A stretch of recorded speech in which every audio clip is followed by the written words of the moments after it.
श्री स्वामी समर्थ.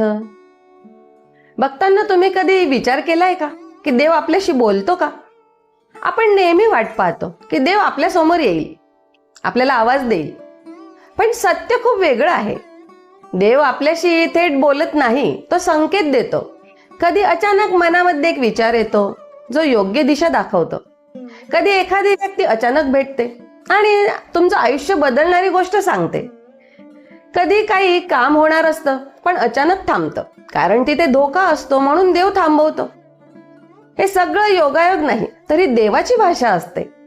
तो आपल्याला थांबवत असतो किंवा योग्य मार्ग दाखवत असतो. पण समस्या एकच आहे, आपण ऐकत नाही. आपण मनाचा आवाज दुर्लक्षित करतो. जर तुम्ही शांत बसलात आणि मनाचं ऐकलं तर तुम्हाला देवाचा आवाज ऐकू येईल. तो नेहमी तुमच्या सोबत आहे, फक्त तुम्हाला जाणवायला हवं. आजपासून लक्ष द्या, देव तुमच्याशी बोलतो आहे. कमेंट मध्ये लिहा की स्वामी, माझा तुमच्यावर विश्वास आहे, आणि तुमचा अनुभव पण मला कमेंट मध्ये लिहा. व्हिडिओला लाईक करा, चॅनलला सबस्क्राईब करा. श्री स्वामी समर्थ.